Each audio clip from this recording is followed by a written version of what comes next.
यमुनानगर में बिजली विभाग के अधिकारी और कर्मचारी हाई टेंशन तार बिछाने के लिए पहुंचे थे। गड्ढा खोदने के लिए साथ में जेसीबी भी लेकर आए, मगर किसानों ने मौके पर पहुंचकर ऐसा बवाल काटा कि अधिकारियों को पुलिस को फोन घुमाना पड़ गया। हाई टेंशन तार बिछाने के विरोध में किसानों ने जेसीबी की खुदाई बीच में ही रुकवा दी। हमारे देश को आजाद हुए 76 साल हो गए, लेकिन कई चीजों में हमको अभी आजादी नहीं मिली। जैसे कि सरकारी दफ्तरों में दुश्वारियां, परेशानियां, बदइंतजामियां। हमने आजादी की जंग इसलिए लड़ी थी ताकि हमारी आने वाली पीढ़ियों की जिंदगी आसान हो सके, ना कि इसलिए कि वो जगह जगह पर सरकारी दफ्तरों में धक्के खाएं, परेशानियों का सामना करना पड़े। शहीद आजम सरदार भगत सिंह जी के सपनों को साकार करने के लिए पंजाब सरकार ने फैसला किया है कि पंजाब के लोगों को अब सरकारी दफ्तरों के चक्कर नहीं लगाने पड़ेंगे, बल्कि सरकारी दफ्तर खुद चल के लोगों के घर पर आएंगे। अब सरकारी दफ्तरों के चक्कर काटने की जरूरत नहीं, बस डायल करें 1076 और सरकारी सुविधाएं अपने घर पर ही पाएं। पंजाब की भगवंत मान सरकार आपके द्वार। इस दौरान बिजली निगम ने भारी पुलिस फोर्स मौके पर बुला ली और फिर मौके पर हालात तनावपूर्ण हो गए। बिजली निगम के कर्मचारी अभियंता राजेश सिंघल का कहना है कि यमुनानगर में बिजली सप्लाई व्यवस्था नहीं रखने के लिए बिजली घर बनाया गया है, जिसके लिए हाई टेंशन वायर बिछाई जा रही है और उसी के लिए टावर लगाया जाना है। ये लाइन का काम चल रहा है, ट्रांसमिशन लाइन है 66 kV की। ये बकाना से सेक्टर 16 HSBP, वहाँ हमने एक सबस्टेशन बनाया है 66 kV का सबस्टेशन। सबस्टेशन हमारा तैयार है। ये लाइन का काम चल रहा था, तो इस लाइन में टोटल 18 किलोमीटर की लाइन है लगभग। ये तो इसमें 15 किलोमीटर का काम पूरा हो गया। 3 किलोमीटर का गांव काम जो है, जिसमें 14 लोकेशन हैं, ये इन्होंने गांव वालों ने रोक रखा है। तो इसके लिए अब आज हम आए थे पुलिस प्रोटेक्शन में काम करने के लिए।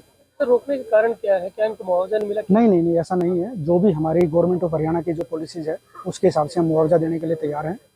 जो भी इनको पॉलिसी के अकॉर्डिंगली और जो प्रशासन तय करेगा उसके हिसाब से हम इनको पूरा मुआवजा देने के लिए तैयार हैं। हमने कोई मना नहीं किया मुआवजे के लिए, क्योंकि आप देखेंगे जो पीछे से लाइन जा रही है, आप बैक देख लीजिए, आपको ये पूरी लाइन बनी है 15 किलोमीटर। हमने मुआवजा देते हुए आए हैं बिना मुआवजे। डिमांड क्या है?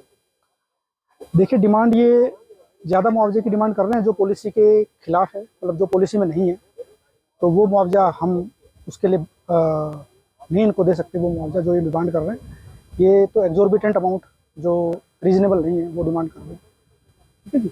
और जो पॉलिसी के हिसाब से हमें कोई दिक्कत नहीं है, मुआवजा हम पहले देने के लिए बिल्कुल तैयार है। जैसे ये कह रहे हैं कि कोर्ट में केस, डीसी साहब के पास हमने पिटीशन लगाई थी, ठीक है सर, लेकिन हमने उसमें बिल्कुल क्लियर कट इनको कहा है कि जी जो भी मुआवजा तय होगा वो हम आपको दे देंगे, हम मना नहीं करेंगे। जो भी होगा हम देंगे, हमें काम करने दिया जाए, क्योंकि सबस्टेशन हमारा तैयार है और वो सबस्टेशन पूरे यमुनानगर और उसके आसपास के एरिया के उपभोक्ताओं के लिए उसमें 3 ट्रांसफार्मर लगा चुके हैं, पूरी तरह से तैयार है वो। तो वो सबस्टेशन का काम हमारा रुका हुआ है। तो अगर वो आएगा तो सबको अच्छी बिजली मिलेगी, पूरे एरिया को बिजली तो देनी है, उसके लिए लाइन बनानी है, लाइन बनाना भी जरूरी है। और कंपनसेशन की डिमांड जो वो भी हम इनको जो रूल के हिसाब से। राजेश सिंघल ने बताया कि 18 किलोमीटर एरिया में तार बिछाई जानी है, अभी 3 किलोमीटर का एरिया बकाया है। उन्होंने कहा कि किसान पॉलिसी के विरुद्ध मुआवजे की मांग कर रहे हैं, जबकि सरकार पॉलिसी के तहत मुआवजा देने के लिए बात कर रही है। वहीं विरोध कर रहे किसानों का क्या कुछ कहना है, सुनिए। एक लाइन ये बकाना से सेक्टर 18 के लिए जानी है पावर हाउस के लिए। एक लाइन ये पीछे अभी हमारे खेतों में से 2 महीने पहले निकली है फरकपुर के लिए, पावर हाउस के लिए। ये भी पहले इसने आप देखो हमारा नाश कर दिया। जब दूसरी लाइन ये आई है, 2 साल से डीसी साहब के पास इसका केस चल रहा है, वहां अभी इसका कोई फैसला नहीं हुआ है। और जबरदस्ती आज प्रशासन मेरे खेत में भारी पुलिस बल लेकर, ये बिजली वाले अरिया मशीन लेकर यहाँ खेत में घुस के, जबकि हमें कुछ पता नहीं था कल तक। कल मेरे को एसएचओ मैडम ने भी बुलाया कि मेज पे बैठ के इनसे फैसला कर लीजिए जी। मैं कहा कर लो जी, मैं फैसला तो भिवानी से होगा, क्योंकि वहां भिवानी में काम रुक रहा है हमारा। भिवानी में प्रशासन की और किसानों की बात चल रही है, और वहीं से जो भी आदेश होगा हमें सबको मानने होगा। ये बात पे डीसी साहब ने मेरे को बुलाया, डीसी साहब ने भी ये बात मानी कि जो भी भिवानी में फैसला होगा वो आपको मानना पड़ेगा। महा सर बिल्कुल हमारे सिर माथे पर। कल को जब एक तो बातचीत के लिए बुला के, और आज सवेरे वादा खिलाफी करके मशीन लेकर आए गए, यहाँ मेरे खेत में खड्डे खोद दिए गए थे। आप ये देख रहे हैं, यहाँ गेहूं का भी नाश देखो किस तरह बिछा दी ना, गेहूं भी मेरी बिछा दी। किसान से पूछने वाला यहाँ ड्यूटी मजिस्ट्रेट ये कहता है मेरे को कि खेत से बाहर निकल, यानी मैं मालिक खेत का होते हुए मेरे को कह रहा है कि खेत से बाहर निकल, यानी खेत के सारे मालिकों को 1 रुपया नहीं हमें दिया गया मुआवजे के नाम पे, ना हमें बताया गया हमें क्या रुपया देंगे ना देंगे। धक्काशाही हो रही है भाई, बिल्कुल किसान को मारने के लिए ये सरकार के इस प्रशासन की नीति हो रही है कि इस किसान को बिल्कुल इससे जमीन हथियानी है। वहीं किसान नेता हरपाल सिंह का कहना है कि सरकार बिना मुआवजा दिए खुदाई कर रही है, जिसका वो विरोध कर रहे हैं और किसी भी कीमत पर बिना मुआवजे के ये काम नहीं होने देंगे। अब एक तरफ जहां किसान विरोध कर रहे हैं, वहीं सरकार जबरदस्ती यहां टावर लगाने की कोशिश में है। ऐसे में अब आगे होता क्या है, ये देखना दिलचस्प रहेगा।